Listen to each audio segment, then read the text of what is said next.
So we're here with Richie Hevenz today, best known for being in Roadstar and Heavens Basement.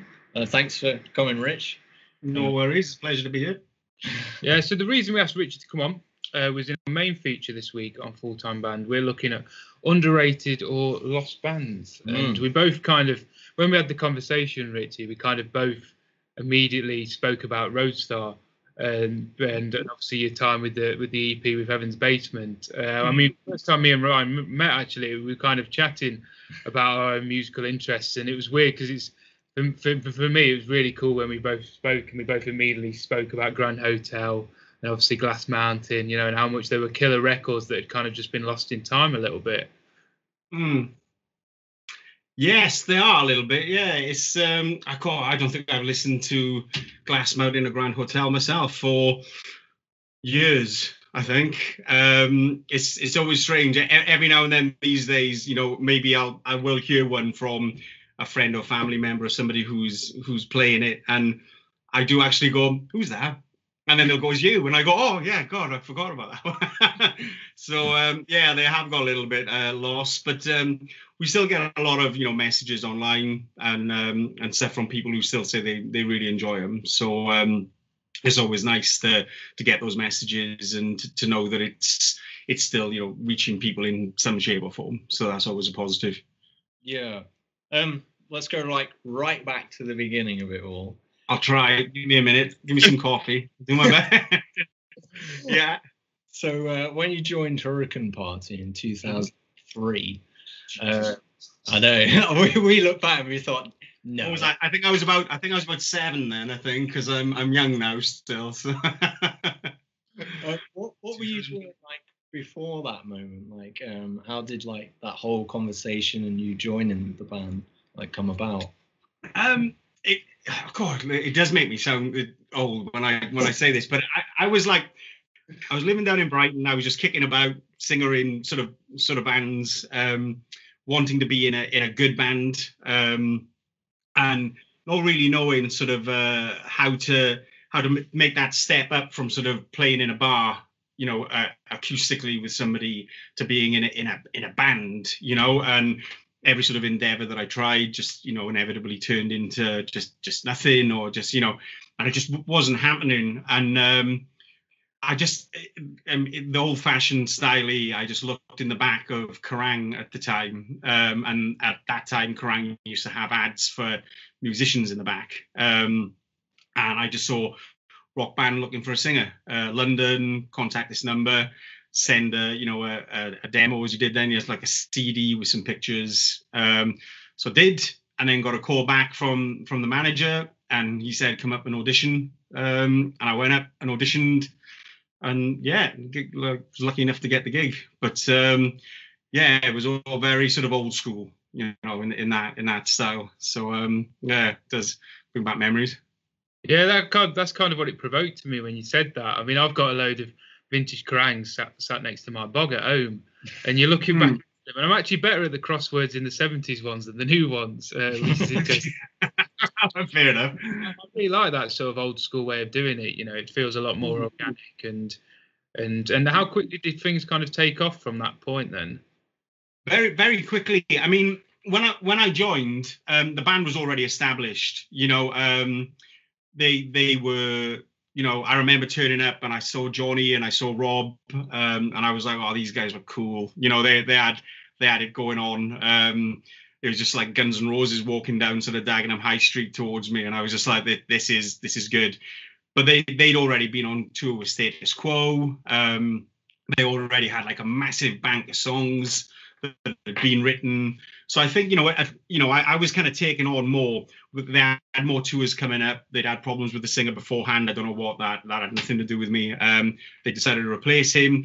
So I was kind of taken on as a sort of, in a sense, like a singer for hire at first. Do you know what I mean? They just wanted someone who could go out the front, sing the songs that are already been written, and put on a bit of a show. So for me, I mean, it was weird because I've always been a songwriter, sort of lyrically more than anything, and vocally. But it was also a band that was established. They had management, they had PR, they had all the things that I was looking for when I was sitting in the pubs going, I want to take that step up.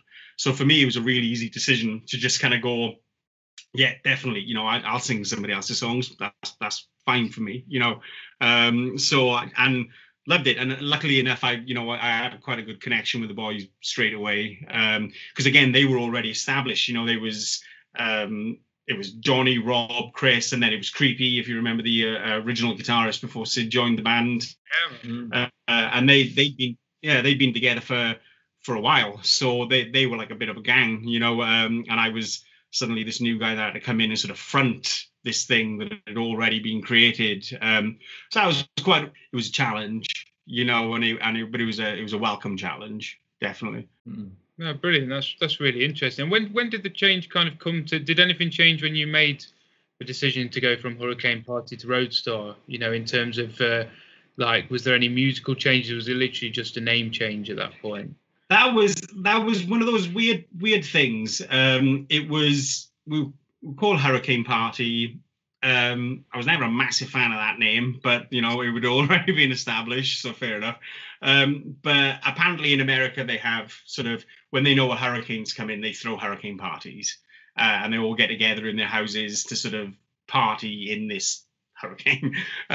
So they kind of thought that was a cool idea. And then if you remember way back, Hurricane Katrina hit.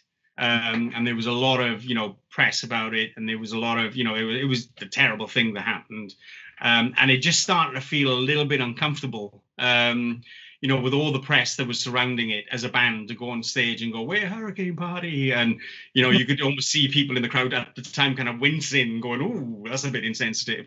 So I think there was just a sort of collective thought that maybe we need to change the name before, because at that point we were kind of, we'd made an impact, but we hadn't made the impact we wanted to make. And I think there was a collective sort of decision that if we want to take that next step up, maybe we need to think of a different name, you know, because another hurricane could hit, it could be even worse, you know, and we're always going to be sort of combating this sort of, you know, oh, what if something terrible happens, which is a really weird thing about a band name.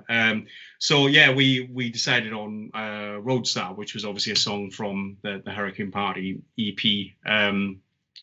Just seemed to work when everyone went, "Yeah, let's just go for that." And we were kind of fairly well known for that song at the time. So yeah, it was a weird transition, because obviously whenever you change the name of a band, some people would, and especially back then as well, because this is before sort of Facebook and, you know, all this kind of stuff. You change your name and you put up a poster somewhere saying Roadstar, you know, you're going to lose, you know, a percentage of your audience who don't realize that that's who you are, now that you've changed your name. So, you know, it took people a while to catch up, but eventually, luckily, they did. And then, yeah, the audiences went back to normal. But it was, yeah, it was a conscious change, but it wasn't a change, you know, musically or anything like that. We just cracked on as normal. Did you get into them when they were called Hurricane Party or Roadstar? Because I was a Roadstar guy. Yeah, see, I had... because my dad was big on the classic rock thing. Like, yeah. He'd get the, you know, back in the day, they'd have the little sample CDs that would come with. And I remember there being a Hurricane Party one on there. It was that Killer. That Killer. All right. Yeah. And yeah. I was done. I was sold then at that point. It was like, because I think I was about, we're gonna make you feel old. I might have. I know. Yeah. How old are you? Sort of the mic cutting out then. How old?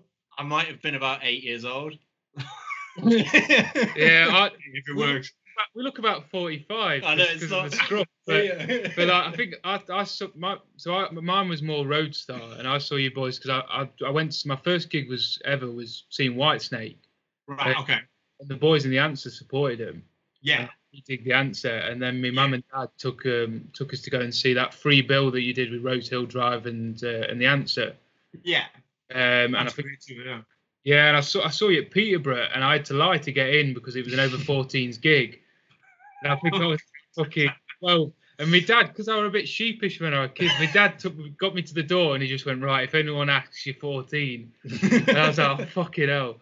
You know. I'm hanging up now, boys. Yeah, it's been a pleasure talking to you all. Thank you. Don't be like that.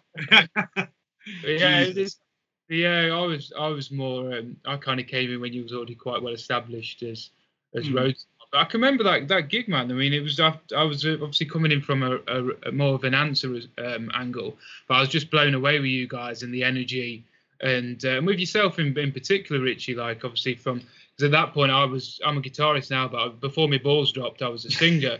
So I can remember sort of I really enjoyed the energy of yourselves in the band overall. Particularly, I remember I think you finished the gig with Steam.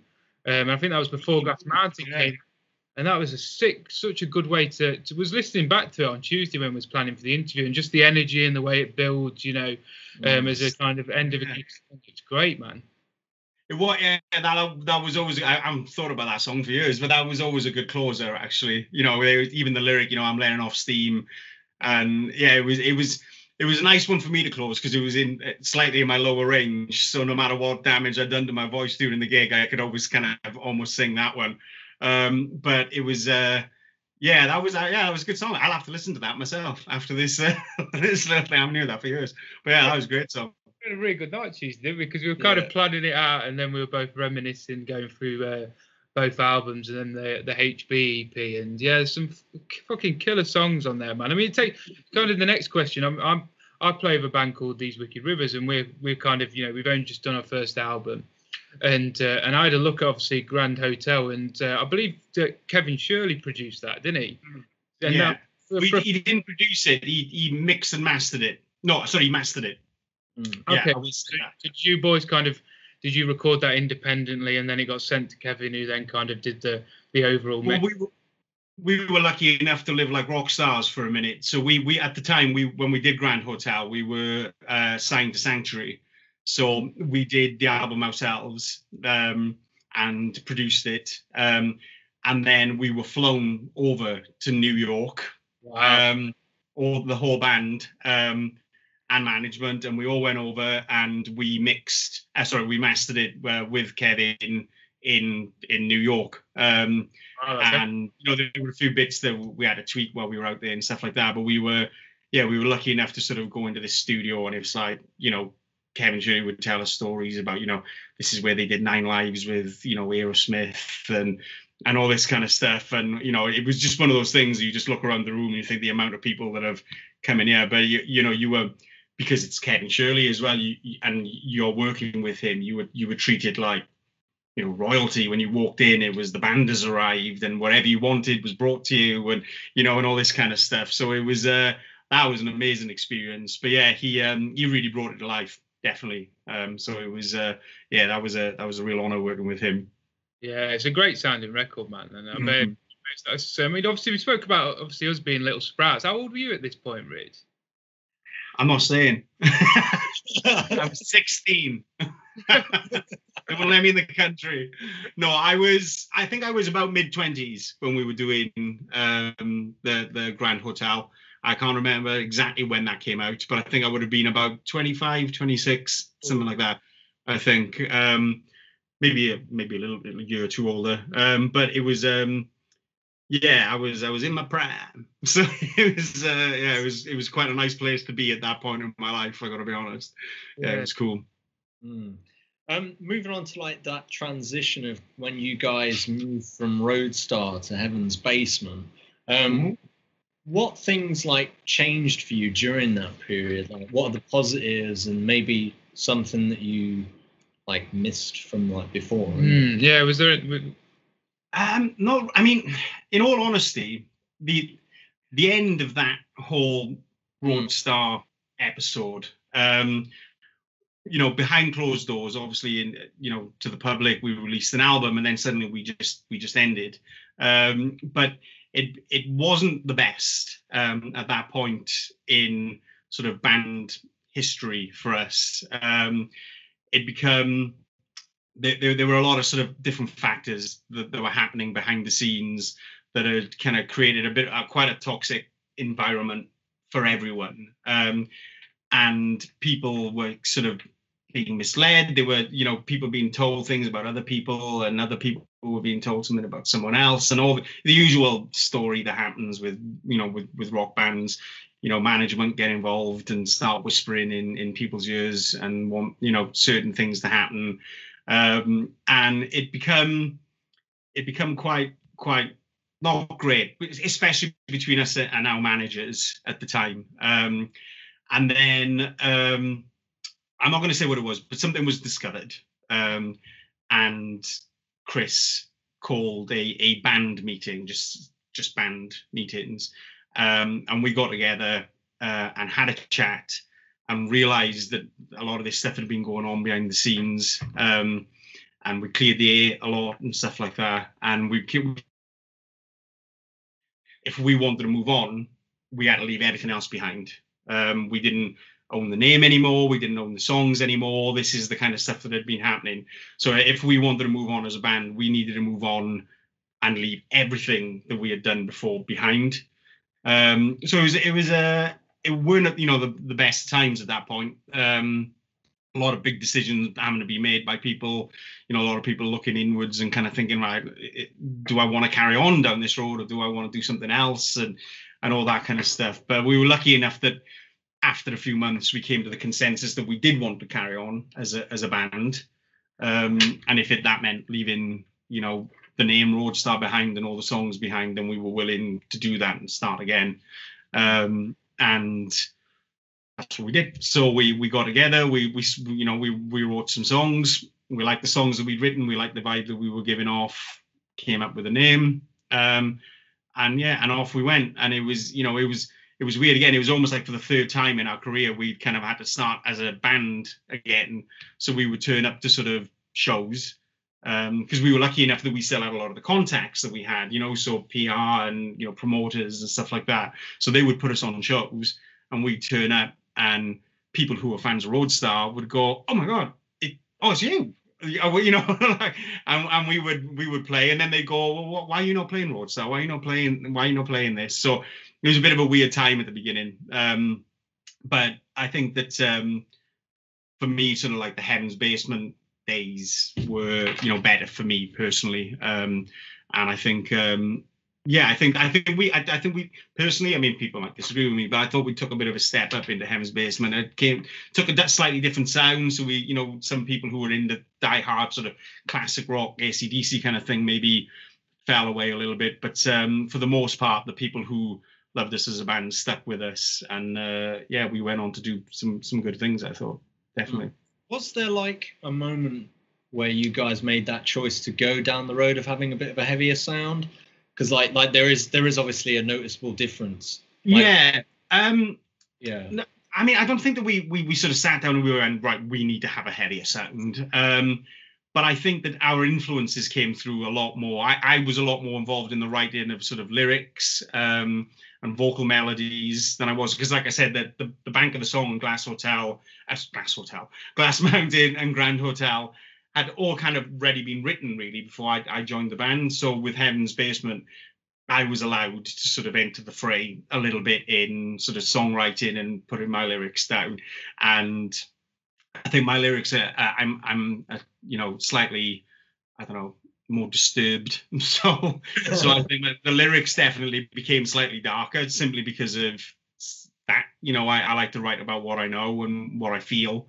So I think they became less sort of, let's go out and party, and more sort of introspective, I think. And I think definitely, I mean, Sid wasn't in Roadstar that long in the long run of things. He kind of joined, I think he was only in the band for maybe like about 6 months, even not, you might correct me on that, but even that before the band ended. So I think his influence, I think a little bit as well, he was a big Papa Roach fan. He was a big, sort of Buck Cherry fan and all this kind of stuff. So I think he brought in riffs that were a lot that way and less sort of the AC/DC sort of vibe. So I think it was just one of those collective writing things, I think, where we just allowed our own sort of internal inspirations to come out, and I think it just brought out a slightly heavier sound. But it definitely wasn't intended or thought about or planned or anything like that. I think the biggest word that I kind of think is, I think that there was more maturity around that sort of Heavens Basement identity and sound. It felt like it kind of, probably from your influence, Richie, in terms of the writing and from the musical elements. It definitely felt like there was that switch. I mean, I'd love to take that compliment and say, yes, definitely, it was all about me, and that's what made the difference. But I can say hand on heart that a lot of bands say this, but the writing was collective in Heavens Basement, massively. And we didn't let anything through the gate unless we all agreed that it was good enough to get through. And you know, a lot of the time that can be quite painstaking, because you write something and then somebody will go, oh, I don't like that, you know, guitar, vocal, whatever. You know, I would spend a lot of my time sort of just listening to the boys playing through riffs, and then I would come into the rehearsal room and everybody would stop and go, what? And I'd go, maybe you should do, you know, you're doing too many of these, or you're doing too many of that. But then on the, you know, the flip side of that, Johnny would, you know, adjust my vocal melodies, or you would adjust some of the lyrics, or you would, you know, definitely in production. I think Johnny had a lot to do with it as well, because he really took over the production side of things as well. And now, you know, I don't know if you know, but Johnny now like has his own studio in Manchester, and that's what he does. But I think that was definitely the birth of him sort of coming into his own, and he had a real sort of vision of how he wanted the songs to sound.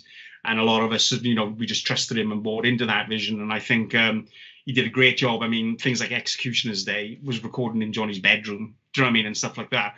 You know, so he, you know, he really took control of that. And I think that, you know, his sort of, his vision, sort of Sid's, you know, slightly darker guitar playing. I think, you know, Chris and Rob sort of brought in, you know, the rhythm section really sort of suddenly felt like they had a voice as well. And then over the top of that, I was allowed to sort of speak about whatever I wanted to speak about. Although Johnny did say to me once, didn't you ever write any fucking happy songs? And I was like, well, I'm trying to. But yeah, so I think it was, yeah, I think just us really sort of starting off again as a 5 individuals wanting to do something, just change the sound slightly. But it was definitely not down to one. It was all 5 of us sort of really buying into what we were trying to do, I think, and try and make it a success. Definitely.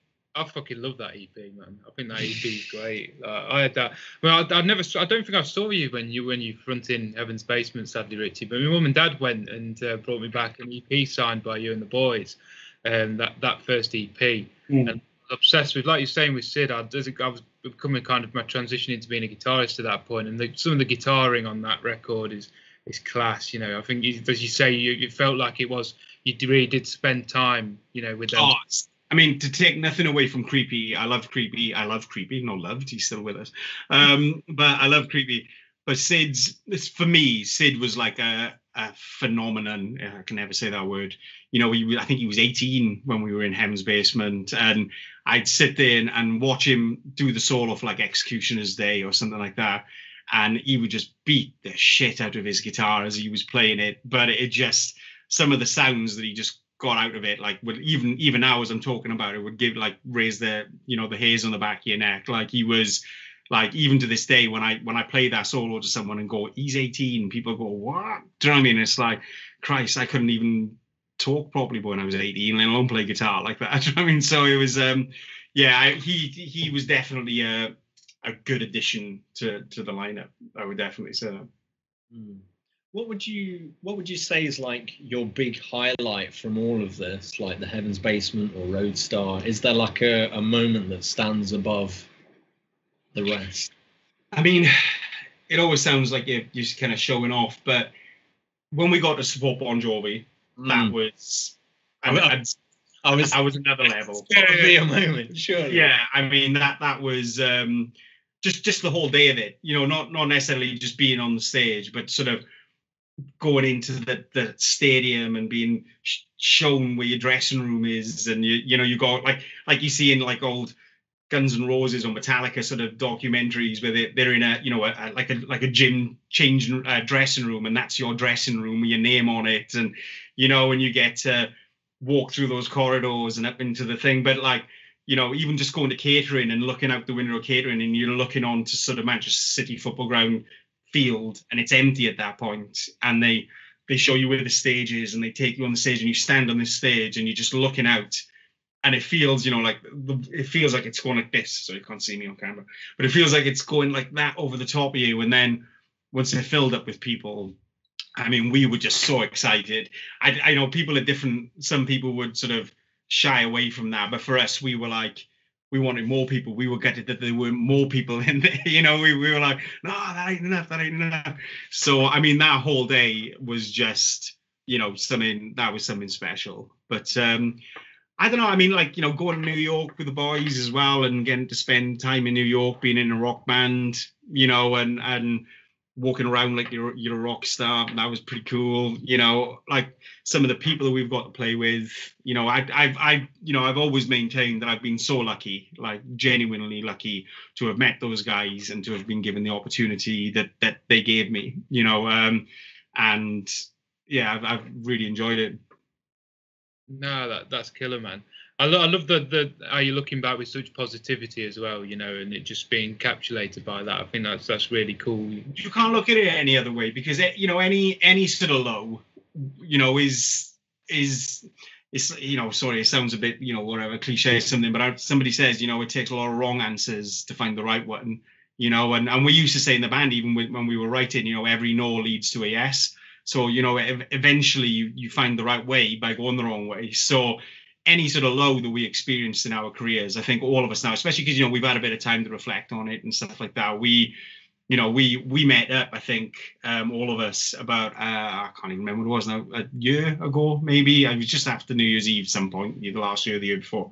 And we all met up, the five of us. And we just laughed the entire time, you know, of like stories and things that you'd forgotten about, you know, and just memories of, you know, times of all of you being drunk together in some place in Germany and, you know, lost in the snow and all this kind of stuff. So it's really hard not to look back on it with positivity. You know, it's I think all of us would struggle to look back on it negatively, I think.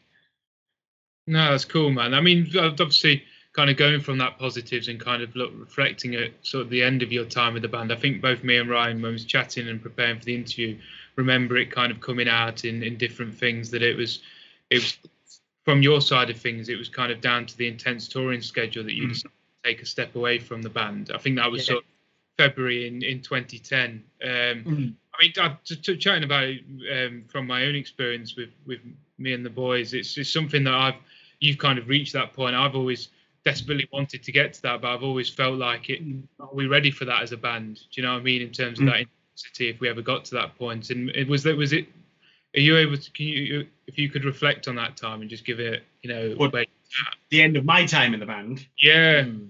Yeah, I mean, it was literally just what you said. It was, I mean, things do get sort of confused when you're out on the road a lot.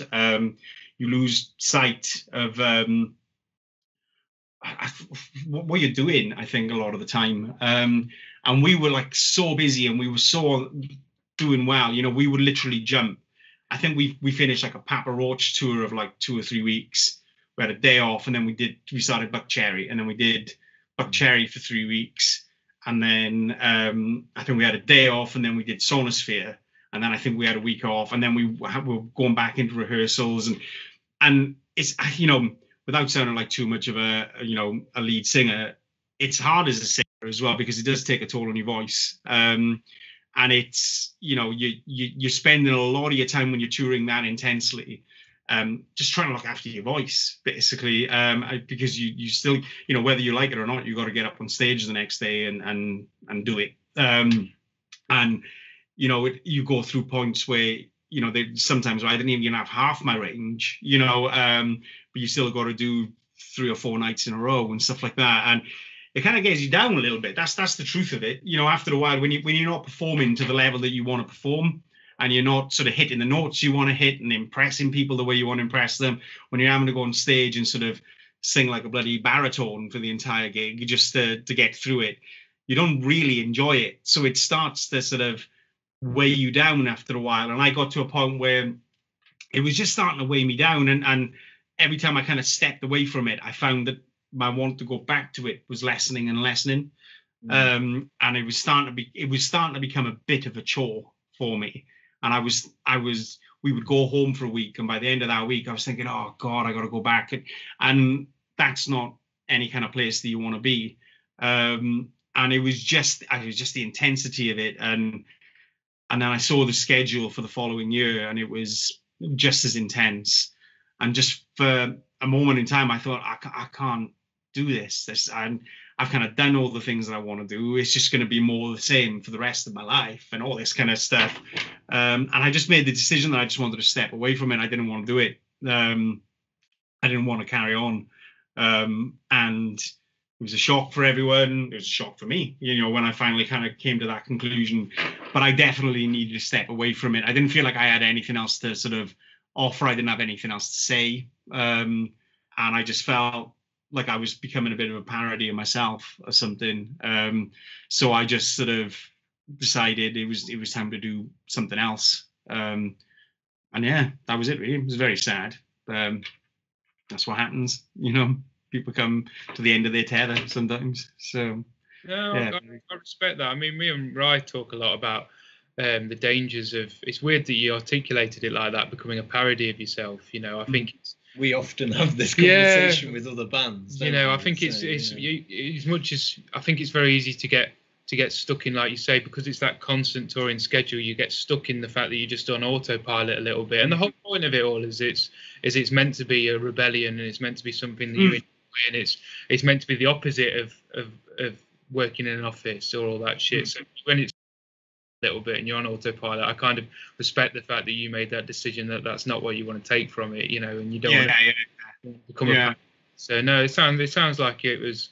No, I like the way you articulated it, definitely. Yeah, I mean, it wasn't easy, and there are still times now where I think, was that the right decision or not the right decision? Where would we be today and all this kind of stuff if I'd stuck at it? I mean, they went on and did great. I just mean, where would I be today? Then, different way of phrasing it. But I think at the time it was the right decision for me, and it's easy to look back and go, oh, maybe I would make a different decision. But at that time, that was the decision that I wanted to make, and that was the decision I made. And yeah, that's just the way it was in the end. But, my stepfather used to say that it should never feel like work, so as soon as it started to feel like work, I just felt something was wrong. So yeah, that's kind of what influenced the decision, really. That's completely cool, fair. Yeah. Finally, before we finish, have you got any plans for the future, kind of in a post-COVID world? Regain my sanity slightly, I think. Yes, I have a new project that I'm working on at the moment. Well, trying to work on, but COVID is getting in the way. But I have a new band. We're in the writing process at the moment. We're called Midnight Parade. And we are we're trying to write and we're trying to rehearse, but every time we get into any sort of flow, Corona rears its head and kind of goes, right, everyone go back into your caves. But we are getting there, and I think definitely probably beginning of next year, I think we're going to try and sort of record something, get it out, and then hopefully if this vaccine or whatever the hell is going on takes off and people are allowed out again, we can sort of unveil it properly. And but there's definitely something in the works at the moment, so anybody who's interested, watch this space. Something's happening. Now, when it rises to the surface, we'd love to link up with you and be a part of that review, and definitely, we look forward to it. Yeah, no, it'll be great. Yeah, definitely. Brilliant. Right, I think that's about it. Yeah. No, good. Thanks ever so much for coming on, man. No worries, it's been a pleasure. Like I say, it was a pleasure for us dipping back into that part of our. I don't want to say childhood. I don't want to say childhood. You can't say childhood. Yeah. I'm gonna go and listen to Steam now. That's it. It was very nostalgic for us. It's a big part of my musical education. So thank you for being a part of that without being too corporate. Dive back into looking at that with you. So I appreciate it. No, I've enjoyed it. Thank you, guys. Nice one, Richie.